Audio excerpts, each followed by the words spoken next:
का, आस और विश्वास का, जन जन के जीवन की खुशहाली का दर्पण, जन जन के जीवन की खुशहाली का दर्पण, ये है कृषि दर्शन।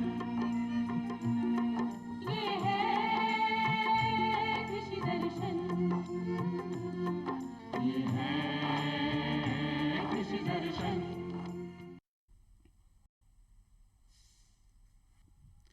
जय किसान, जय राजस्थान, जय भारत। सभी किसान भाई और बहनों का स्वागत है आपके खास कार्यक्रम कृषि दर्शन में। किसान भाइयों, इस समय मौसम में बदलाव आ रहा है। एक और बादल हो रहे हैं तो कहीं कुछ जगह मावट भी हो रही है। मावट हो रही है, यह हमारे लिए खुशी की बात है, क्योंकि इस समय की मावट हमारी फसलों के लिए रामबाण है। लेकिन इसके साथ साथ कहीं ओले पड़ने की भी संभावना है, और जैसे ही बादल साफ होंगे तो पाला पड़ने की संभावनाएं भी बनती है। तो ऐसे में हमें सावचेत रहना है बदलते मौसम में, कहीं हमारी फसलों को कोई नुकसान नहीं हो। इसके लिए जरूरी है आपको समय पे जानकारी, यानी समय से पहले जानकारी।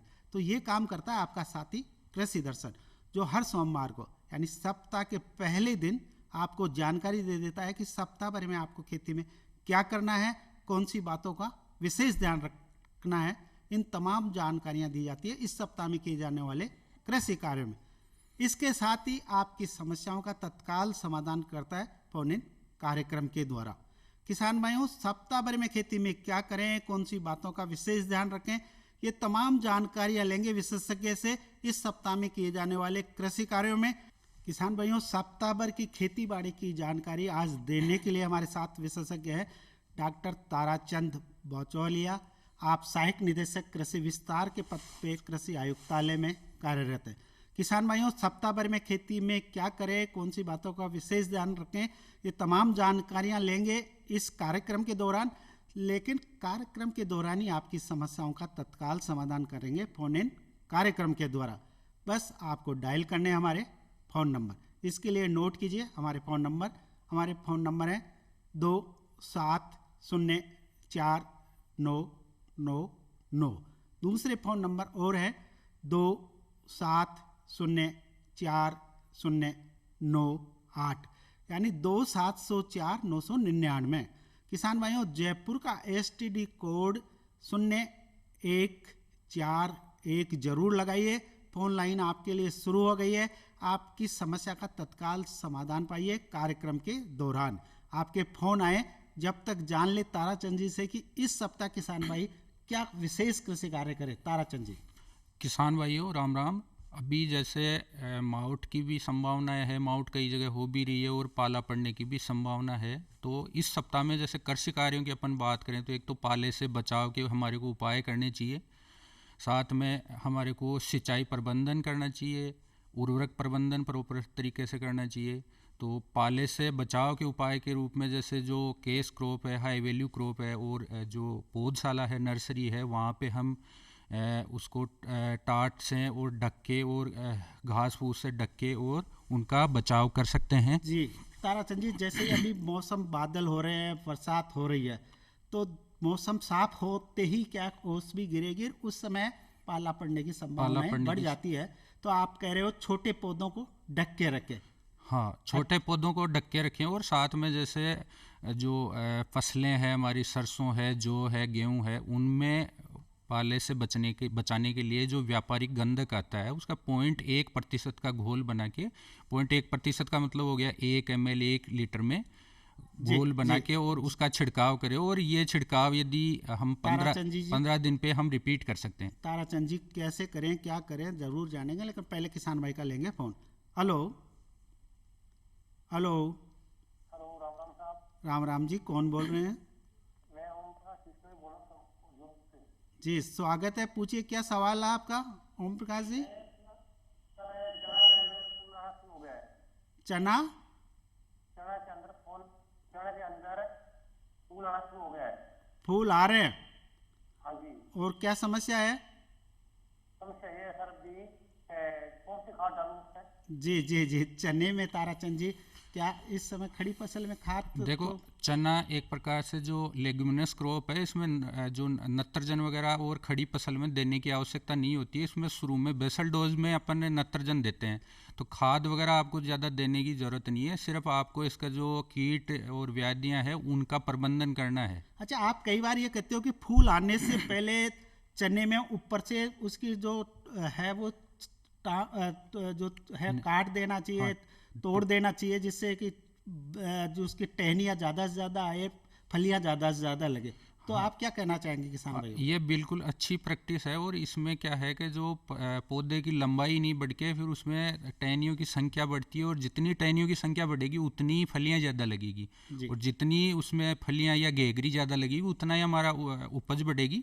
इसलिए ये बहुत अच्छी प्रैक्टिस है, ये हमारे को अपनानी चाहिए। जी, ताराचंद जी, आप बात चल रही थी पाले की, तो आप बता रहे थे कि गंधक का तेजाब यानी 1 लीटर में 1 मिलीलीटर 1 मिलीलीटर दवा हम वो एक गंधक का जो व्यापारिक गंधक है उसका घोल बना के और इसका छिड़काव करते हैं, और 15 दिन पे इसका जो असर है वो 15 दिन तक रहता है फसल पे। मतलब आज छिड़क दिया तो 15 दिन पाले से बचाव की सुरक्षा की संभावना रहती है, सुरक्षा की संभावना रहती है। और उसमें 15 दिन के बाद में मान लो पाला पड़ने की दोबारा संभावना है, तो हम उसको दोबारा से भी रिपीट कर सकते हैं, छिड़काव कर सकते हैं। उसके साथ साथ में जैसे हमारे को जैसे जो मौसम विभाग यदि बता देता है कि कल पाला पड़ने की संभावना है, तो उसमें हम क्या कर सकते हैं, हल्की सिंचाई दे सकते हैं। और जो उत्तरी पश्चिमी भाग है वहाँ पे हम आग जला के धुआं कर सकते हैं। और इस प्रकार से जैसे जो हाई केस क्रॉप है, हाई वैल्यू क्रॉप्स है, उनमें हम जो टाटियाँ लगा सकते हैं, वहाँ पे दरियाँ लगा सकते हैं, कैसे भी उसका हम बचाव कर सकते हैं। अच्छा, आजकल क्या है कि देखो, समय से पहले कोई काम कर ले तो उसमें बाजार मूल्य अच्छा मिलता है किसानों को। जी, तो सब्जियां, चूंकि अभी किसान भाई, अभी तो शरतकालीन सब्जियां खूब आ रही है, लेकिन जायद की जो सब्जियां हैं वो क्या कि फरवरी मार्च से मिलना शुरू हो जाए। तो ऐसे में किसान भाई ऐसी क्या तैयारी अभी से कर ले ताकि समय पे सब्जियों का उत्पादन शुरू हो जाए?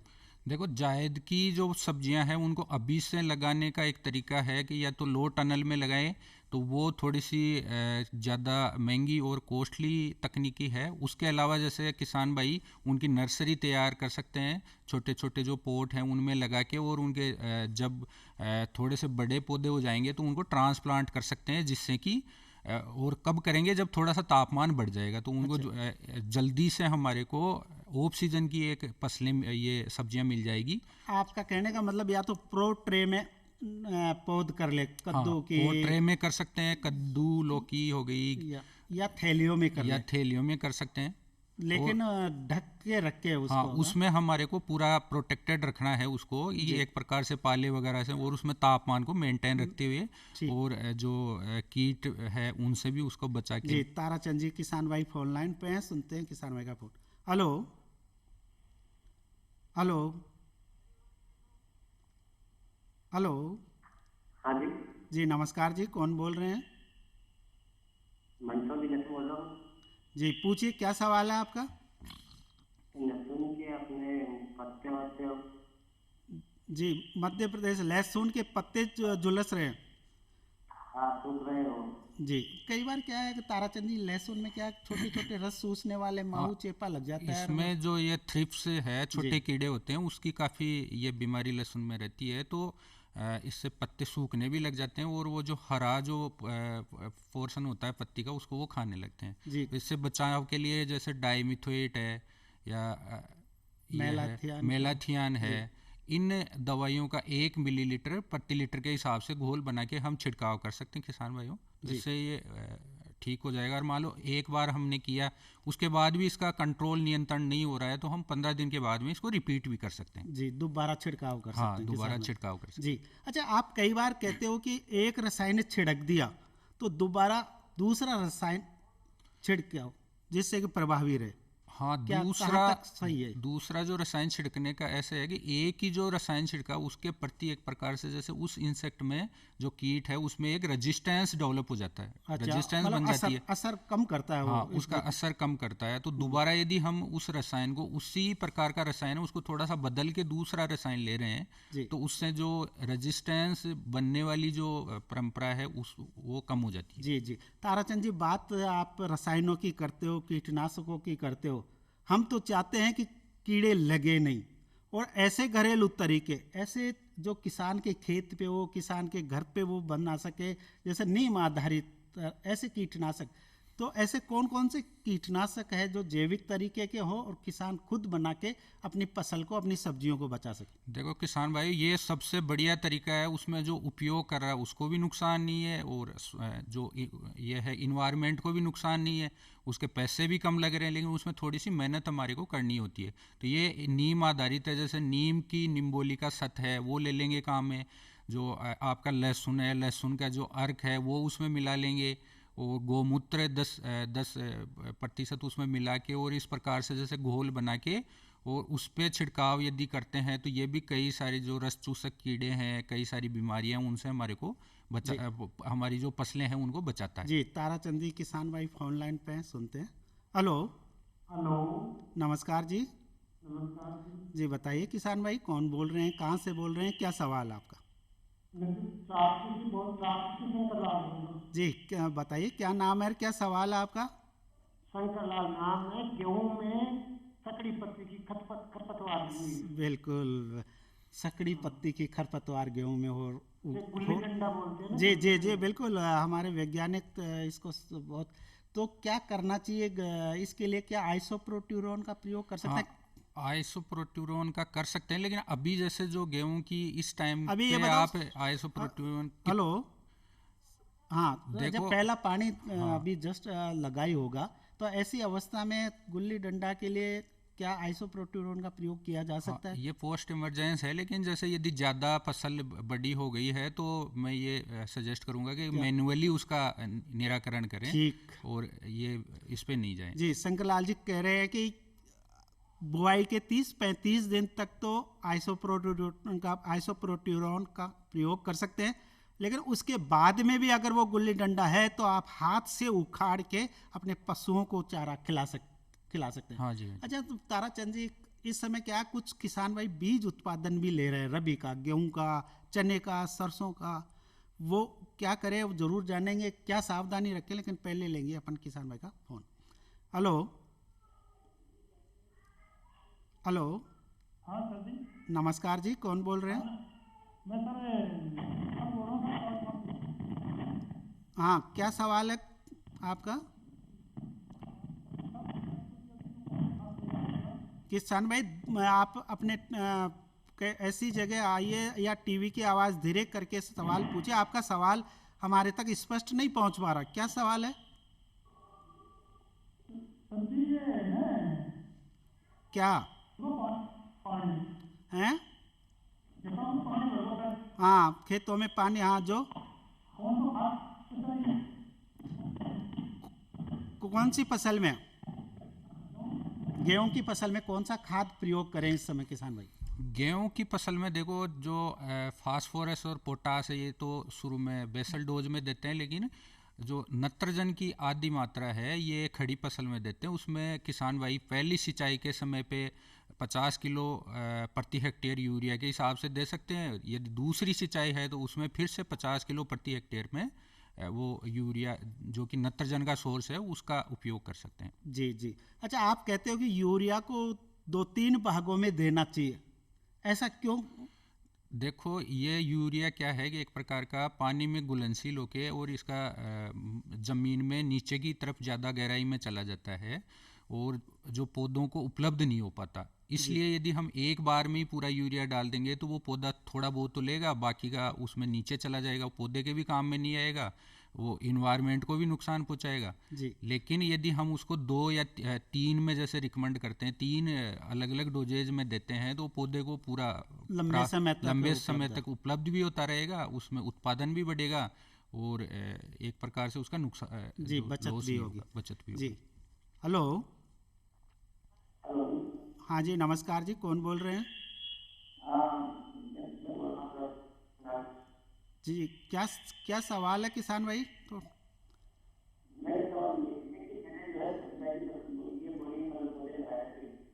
किसकी? पपीता?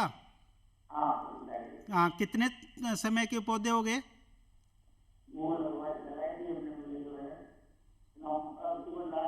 ठीक ठीक है, अब क्या समस्या आ रही है?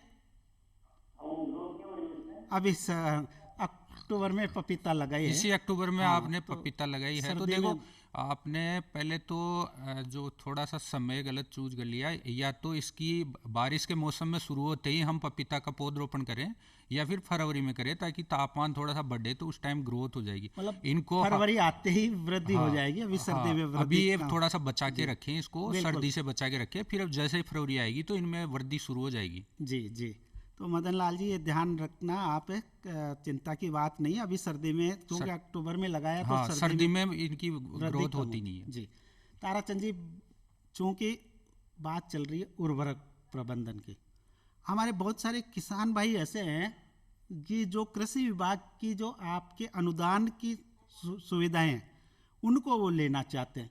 जी जी। वो कैसे लें उसके बारे में जानेंगे, लेकिन पहले लेंगे किसान भाई का फोन। Hello hello. हाँ जी, जी नमस्कार जी, कौन बोल रहे हैं? देवेंद्र सिंह बोल रहा हूँ सर, सीकर से। जी, क्या सवाल है सर? सवाल ये है सर, जो गेहूं और चने की फसल है, जी उसमें जो एक बेल आती है जो खरपतवार की तरह है, जिसमें मूंग की फलियां की तरह लगती है, हम्म। तो उसका क्या उपाय है? जी ताराचंद जी, अब तो चूंकि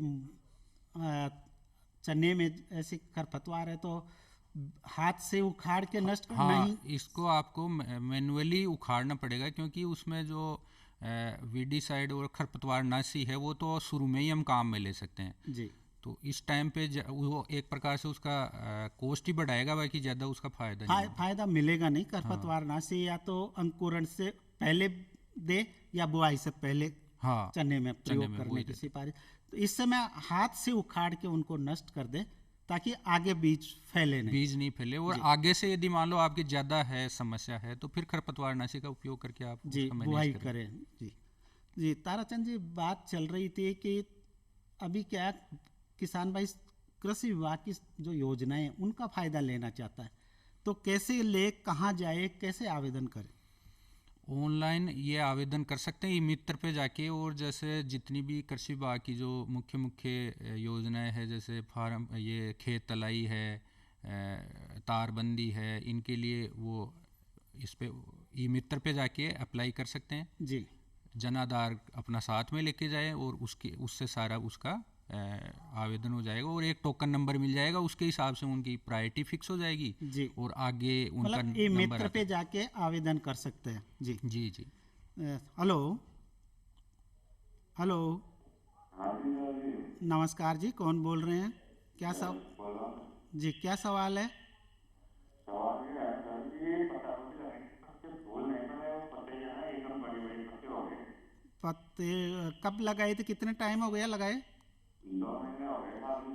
जी, पत्ते आ रहे हैं, वो जो फल है हाँ, वो हाँ। नहीं बन रहा। देखो फल नहीं बन रहा है सर, वो जी जी बिल्कुल। पत्ता ताराचंद गोभी जी, में देखो फल नहीं बनने का एक कारण हो सकता है कि आपने उसमें तापमान ऐसी जगह लगा रखा है कि वहाँ तापमान ज़्यादा रहता है, तो वो उसमें गांठ बनने में बनेगी नहीं। अब जैसे जी, अभी सर्दी जैसे हाँ, जैसे जैसे सर्दी बढ़ेगी ना, अच्छा, कई बार आप कहते हो वैज्ञानिक कि ये गोभी की जल्दी बोने वाली है तो उसको जल्दी बोए, हाँ। सर्दी में बोने वाली को मध्यम बोए, तो ऐसा भी कई बार किसान क्या ध्यान नहीं रखता, और वो जो गर्मी की फसल है जो बरसात में होने वाली है उसको हाँ, सर्दी में बो देता है, तो उसमें भी सामान्यतः उसमें भी सामान्यतः ऐसी चीज़ें आती है। आ और जाती जैसे है। उन्होंने तो इंतजार ही करना भी ठीक रहेगा, क्योंकि उसका जो ड्रम है या जो फल है वो जरूर बनेगा।